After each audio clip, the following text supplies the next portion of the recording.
కార్తీక పురాణం 24వ అధ్యాయం.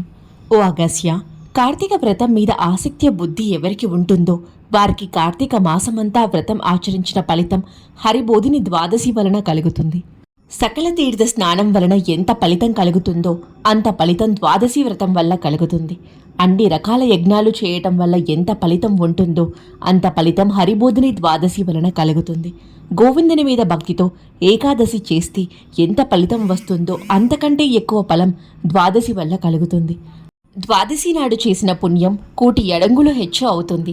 కొంచెం ద్వాదశి ఉన్నా దానిని విడవక పారాయణ చేయాలి. పారాయణ దినాన ద్వాదశి గడియలు వదలకూడదు.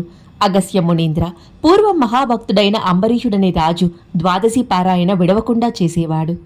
అంబరీష మహారాజు అప్పుడే ఏకాదశి నాడు ఉపవసించి మర్నాడు మిగులు ద్వాదశి పారాయణ చేస్తూ ఉండగా దుర్వాసుడు వచ్చి ఆతిథ్యాన్ని కోరాడు.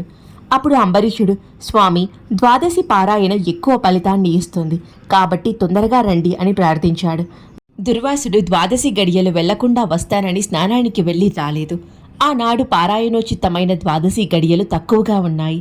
అతిథిని విడిచి ముందుగా పారాయణ చేయటం ధర్మం కాదు. బ్రాహ్మణుడు అగ్నిశుద్రుడు కాబట్టి ముందు భుజించినట్లయితే శాపమిస్తాడు. ద్వాదశిని విడిచిపెడితే హరిభక్తి వదిలిపెట్టినట్లు అవుతుంది.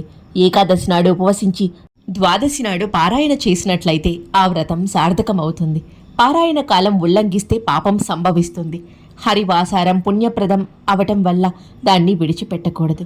దానిని విడిచిపెడితే ప్రాయశ్చిత్తమే లేదు అనుకుంటూ వేదవేత్తలైన బ్రాహ్మణులతో, ఓ ద్విజోత్తములారా, దుర్వాసులు వారు ఇంకా రాలేదు. ద్వాదశి గడియలు గడిచిపోయేటట్లు ఉన్నాయి.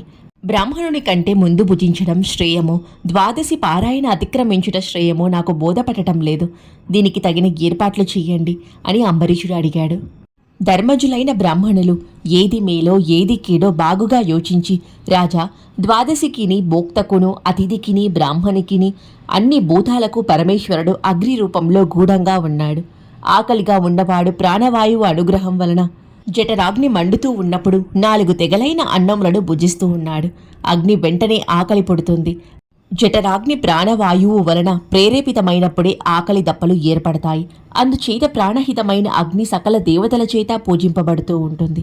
అన్ని భూతాలలోనూ ఉంది కాబట్టి అగ్ని తప్పకుండా అర్పించాలి. ఇంటికి వచ్చిన అతిథి చండాలుడు అయినప్పటికీ వాడిని విడిచిపెట్టి భుజింపకూడదు. అట్లు చేయటం వలన అతిథిని అవమానించడం కీడుకు మూలం అవుతుంది. ఒకవేళ దుర్వాసుడు కోపించలేకపోయినప్పటికీ అతని కంటే ముందు భుజించడం న్యాయం కాదు. దుర్వాసుడు సమయానికి వస్తానని చెప్పి వెళ్ళి రాకపోవడం వలన తప్పు అతనిది అవుతుంది. ద్వాదశి పారాయణ చేయకపోతే హరిభక్తి లేనట్లవుతుంది. పారాయణ చేస్తే దుర్వాసుడు తప్పక శపిస్తాడు.